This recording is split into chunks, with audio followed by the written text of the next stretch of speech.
You can always tell who's about to lose. It isn't the loudest person in the room. It's the one whose body keeps leaking. Picture a negotiation table. 10 minutes in, the moment right before someone folds. The jaw tightens a half second before they speak. Then the breath climbs up out of the belly and into the chest. And the hand reaches for the water glass, just to have something to do. You've watched this happen to someone sitting across a table from you. And if you're honest with yourself, you felt it happen inside your own skin, in the exact moment you most needed to look unbothered. Picture the version of it you know best. You're in a meeting, or a kitchen, or a group chat, and someone drops the comment. They keep it light, almost smiling, so that snapping back would make you look like the unstable one. I mean, no offense, but we all kind of expected that from you. And you feel it land somewhere under your ribs before you've decided anything at all. Here's what nobody tells you about that moment. The calm you're trying to paste onto your face isn't made on your face. It's made lower. It's made in a single nerve that runs from the base of your skull down through your chest and into your gut. And right now, whether you've given it permission or not, that nerve is broadcasting your real internal state to every person near you. They're reading it before you say a word. They feel whether you're steady or whether you're about to break. And most of the time they feel it before you do. So this video is going to give you the switch. By the time we're done, you're going to understand the exact physical mechanism that separates the people who stay unreadable under pressure from the people who hand themselves away for free. Not a breathing fad, and not a quote on a black screen. This is the actual machinery, the part the calm people are using without knowing its name. 3 things by the end. The one nerve that runs it. The single signal it leaves behind that other people read off you without knowing it. And the one door that lets you train it on purpose, so that the signal your body sends when everything is on the line is the one you chose, and not the one that betrays you. Stay with me, because the first thing you have to understand is what's firing inside you in the half second before you lose control. Go back to that comment. The light little jab, designed to get a rise out of you in front of an audience. In that instant, before you've consciously decided anything, your body has already moved. Your heart rate jumps, blood pulls away from your stomach and your skin and floods toward the big muscles in your arms and legs. Your breathing shortens and rises, your pupils widen, and your gut goes quiet. This isn't a feeling, it's a program. A little over 100 years ago, a physiologist at Harvard named Walter Cannon gave this program its name. He called it the fight or flight response, and he showed that it's not a decision you make but an automatic cascade your body runs the instant it tags something as a threat. It doesn't care whether the threat is a predator or a smirking coworker. The wiring is the same. The system was built to keep you alive long before it ever had to keep you composed in a conference room, and it fires far faster than your thinking mind can follow. That speed is the whole problem. By the time the clever part of your brain has caught up and decided how it wants you to look, your body has already started leaking the truth. The voice has already tightened, your breath has already climbed, and the person across from you got the message a second ago. And here's the part that should bother you. You can't stop this response by deciding to stop it, because the decision arrives late, every single time. Telling yourself to relax in that moment is like shouting instructions at a car that's already halfway down the street. You know the cost of it too, because you've paid it. Think of the last time someone got under your skin and you reacted. Just a little, just enough. The sharp reply you regretted before it finished leaving your mouth. Maybe a deal you caved on because the silence got too loud. Or the meeting where someone took a shot and you flushed. Everyone saw it. And the read on you in that room shifted by a degree that never quite shifted back. Then came the part everyone knows. 2 in the morning, wide awake, running the scene again with the perfect calm answer you couldn't find when it counted. You weren't weak. You were late. The program had already fired before you got there, and your body had already told the room everything before your mind arrived to argue. But Walter Cannon could only see half of the machine. He found the gas pedal. He could measure the surge, the racing heart, the flood of stress chemistry. What he couldn't see, because the tools didn't exist yet, was the brake. And the brake is where all of your power is hiding. Run your hand from your ear down the side of your neck. Underneath, threaded past your throat, through your chest, wrapping around your heart and your lungs and reaching all the way into your gut, is the longest nerve of its kind in your body. It's called the vagus nerve. The name comes from the old word for wandering, because it wanders everywhere, touching nearly every organ that keeps you alive. It's the main cable of the calming branch of your nervous system, the half that does the exact opposite of fight or flight. Cannon found the accelerator. The vagus nerve is the brake line, and it does something more useful than just slow you down. It leaves a readout, a live, measurable signal of how much control you currently have over your own engine. Learn to read that signal, and you can see composure from the outside, the way the calm people read it in everyone else. Learn to raise it, and you can build composure on purpose. That signal is called heart rate variability. Now hold on. What you're about to learn is the exact opposite of what most people assume. It is the single most important idea in this entire video. You'd think a calm heart is a steady heart, a nice even metronome beat, perfectly regular. That sounds like control. It's the picture most people carry around in their heads, and it's wrong. A perfectly regular heartbeat isn't the sign of a calm nervous system. It's a warning sign. It's the rhythm of a body that is locked down, that is dropped into pure threat mode and is just waiting to run. A genuinely composed nervous system produces the opposite. Your heart should speed up a little every time you breathe in and slow down a little every time you breathe out. Beat to beat, the spacing is constantly, subtly changing. That variation is heart rate variability. And a healthy, high amount of it is the fingerprint of a brain that has its hand firmly on the brake. Here's the strange part. The calm person and the rattled person can have the exact same average heart rate. What separates them is the texture underneath it. One is flexible and alive, the other is rigid and braced. Put the two on a screen side by side and you'd see it instantly. One line breathes, rising and falling in long, easy waves. The other is a tight, flat, hammering scribble. Same speed, completely different state. This is the signal that gets tracked in elite performers and in hospital rooms, because it's one of the cleanest windows we have into whether a person is in command of themselves or barely holding on. And it was reading off you the day that comment landed and your reply came out a half second too fast. The flat line was already showing. A researcher named Julian Thayer, working at Ohio State University, built the model that ties this all together, and once you see it, you can't unsee it.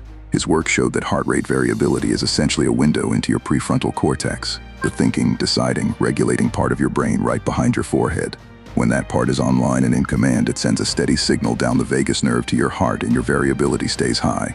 You can think under pressure, you can choose your response. But the moment you tip into threat, the prefrontal cortex loosens its grip, the vagal brake releases, your variability collapses, and you drop back onto the old survival program that Cannon described. High variability is a brain in control. Low variability is a brain that is handed the wheel to fear. And this is why the people who hold a strong, flexible signal tend to be the ones you find in the high-stakes seats, the ones who make clean decisions while everyone around them is flooding. It isn't that nothing reaches them. It's that the part of their brain that decides stays in the chair instead of bolting for the door. So hold that picture, because we're coming back to it. The steady, flexible rhythm is the brake holding. The flat, rigid, racing rhythm is the brake dawn. Because now we get to the part that turns this from biology into power. Here's the question underneath all of it.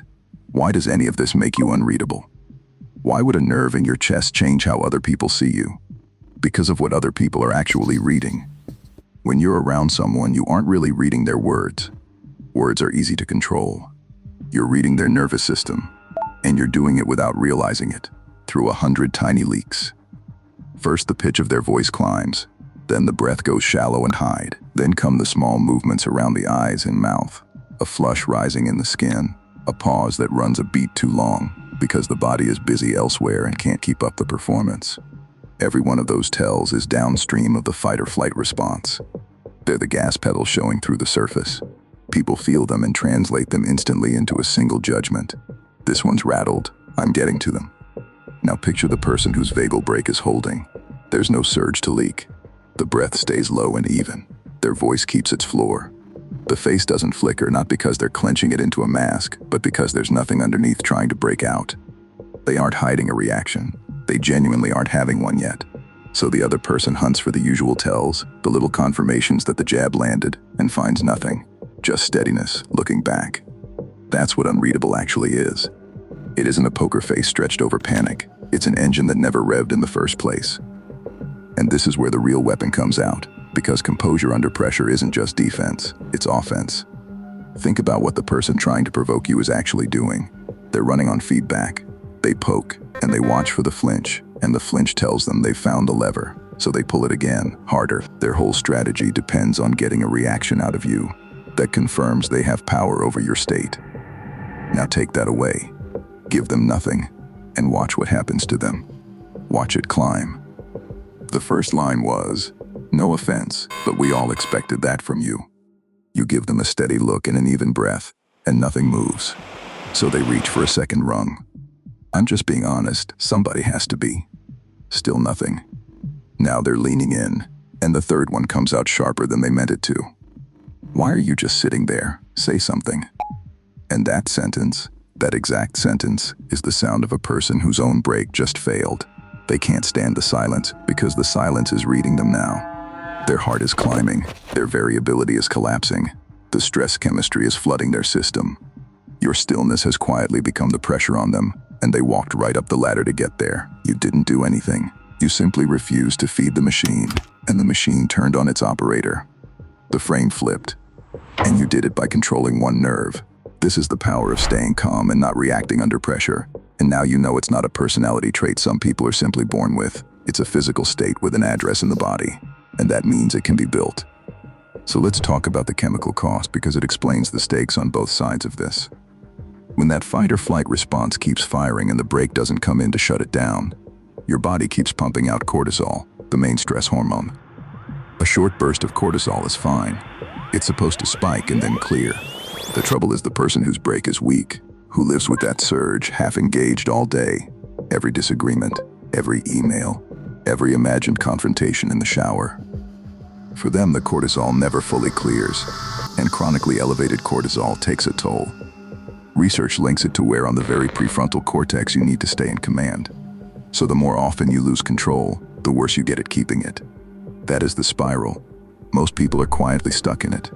But the same spiral runs in reverse for the person you stayed calm against. You held steady, they escalated, their stress system flooded, their cortisol spiked, and they walked away from that exchange more frayed than when they started, while you walked away clean. Run that forward a few weeks. Run it a few months. The gap compounds into something other people can see. One of you is visibly fraying, getting twitchier, harder to be around. The other one is becoming the person nobody can quite get a read on. The one whose opinion starts to carry more weight precisely because it never seems rushed. The cortisol and stress cascade is keeping score whether anyone announces it or not. And over time it rewrites how a whole room treats you. Now before we get to the training, kill one misunderstanding. Because it's the thing that makes people do this wrong. Weaponized calm is not going numb. It's not freezing your face into a cold mask either, because a frozen face is just suppression, and suppression is loud. It takes effort, the effort leaks, and people feel the strain even if they can't name it. What you're actually building is the opposite of a mask. You still feel the jab. The signal still arrives. You've just trained the brake to catch the surge before it runs your body, so there's nothing to suppress, because there's nothing breaking loose in the first place. Calm people aren't the ones with no fire, they're the ones with a working brake on it. So the obvious next thought is, fine, I want the strong brake. How do I get it? And this is exactly where most people get it backwards. Pay close attention. The catch is the most important practical idea in here. You can't install this in the moment by thinking about it. Remember what happens under threat. The prefrontal cortex, the part you'd use to talk yourself down, is the first thing to go offline. So the standard advice, just calm down, just relax, just stop overthinking, is worse than useless. It asks the exact part of your brain that is already checked out to fix the problem. That's why willpower fails you in the moment that matters, and you end up replaying the scene at 2 in the morning, finally knowing what you should have said. You were never going to think your way out. The thinking machine was offline. You have to reach the vagus nerve through a different door, and there's one door that opens straight onto it. Your breath. The vagus nerve and your breathing are wired together, and the connection isn't symmetrical, which is the key almost nobody uses correctly. When you breathe in, the brake eases off slightly and your heart speeds up. When you breathe out, the vagus fires harder and your heart slows down. The exhale is the brake pedal, which means you've got a manual override for your own nervous system, sitting right there, available in any room, invisible to everyone watching. You don't control your heart directly, but you control your breath, and your breath controls the nerve, and the nerve controls the heart. Slow, long exhales are vagus nerve stimulation you can do with nothing but your own lungs. This isn't a wellness idea. It's the tool that people who work under genuine lethal pressure get trained on. In the military, it's often called tactical breathing, and one common form of it is the box breathing technique. The shape is simple. You breathe in for a slow count of 4, hold for 4. Breathe out for a slow count of 4. Hold empty for 4. Then you go again. 4 equal sides, like a box. Operators use it before they kick a door. Marksmen use it to steady the moment before a shot, because it drags the nervous system out of pure fight or flight and back under the control of the thinking brain, on demand, in seconds. And the quiet beauty of it is that nobody can see you do it. Back in that meeting, with the comments still hanging in the air, you can run one slow 4 count under the table while you reach for your notebook. And the only thing anyone notices is that you took your time before you answered. They read that pause as confidence. It was actually you pulling the brake. But here's the part that turns a trick into a trait. You don't only use this in the crisis, you train it when nothing is wrong. A researcher named Paul Lehrer at Rutgers helped show that when you breathe slowly and deliberately, at around 5 or 6 breaths a minute, for a few minutes at a time, you aren't just steadying yourself for that one moment. You're exercising the vagus nerve like a muscle. Do it regularly and your resting heart rate variability climbs. Your baseline brake gets strong, which means that on the day someone tries to rattle you, your nervous system doesn't have to be talked down because it simply doesn't surge as high in the first place. You raise the floor. The composure is already installed before the pressure ever arrives. So here's the actual practice, and it's almost boringly simple, which is exactly why most people skip it and keep losing. A few minutes a day of slow, deliberate breathing. Exhale always longer than the inhale. Done when you're perfectly fine. Sit in your car before you walk in and run 5 long, slow breaths. Lie in bed before you sleep and do 5 more. The first week it feels like nothing, which is why most people quit. Stay with it and something shifts over a few weeks. You'll notice it first in small ways, almost by accident. The email that used to tighten your chest gets read once and answered flat. The driver who cuts you off doesn't get a reaction, and you realize a mile later that you never gave him one. Then one day, the person who always rattled you tries the usual move, and you watch yourself stay level while they wait for a flinch that doesn't come. The thing that used to spike you barely moves the needle, because you've spent weeks teaching the nerve to hold. You aren't chasing a feeling. You're building a part of your bide, and then, in the moment that counts, the box breathing technique is there as the override. A quiet 4 count, nobody around you can even detect. Pulling the brake back in while everyone assumes you were simply born unshakable. Now go back to that opening room, the one where someone leans in to get a reaction out of you. You feel the old program start, the heart lifts, the breath wants to climb into your chest, and your gut goes quiet. A year ago, that was the beginning of the end. The first domino in a sequence that finished with you saying too much, too fast, in a voice that gave you away. But you've trained the brake now, so you don't fight your face. You don't try to win the war up at the surface where everyone can see it. You go to the exhale. One slow breath out, longer than the one in. The vagus fires. Your variability comes back. The prefrontal cortex stays in the room instead of fleeing it. And the surge that used to own you settles back down before it ever reaches your face. They lean in looking for the flinch, and they find a wall. Not a clenched, trembling, holding it together wall. A calm one. The kind of calm that doesn't look like effort, because it isn't effort anymore. It's wiring. They poke again, harder, and now you can watch it happen in real time. The thing this whole video has been building to. Their breath climbs, their voice tightens, and their hand reaches for their own water glass, the exact tell you used to give away for free. The leak you used to have is now theirs. They came to read you, and instead you're reading them. And the longer you stay steady, the more they unravel, because their machine is running and yours is not. And the room feels it. Nobody says a word about it, but the weight in that conversation has quietly moved to your side of the table, and everyone present can sense exactly where it landed. That's weaponized calm. It isn't a mood. It isn't pretending. It's the vagus nerve, trained on purpose, turning your composure into the most pressure in the room without you raising your voice or lifting a finger. The people you've always quietly envied, the ones who seem impossible to shake, aren't made of different material than you. They aren't braver or colder by birth. They're running the same ancient hardware you are. They've simply, knowingly or not, trained the one nerve that decides whether the program runs them or they run it. And now you know its name. You know the signal it leaves behind. And you know the single door that reaches it. So the only question left is whose nervous system is going to be the steady one the next time it matters. Theirs or yours? You already have the switch. Start using it before you need it.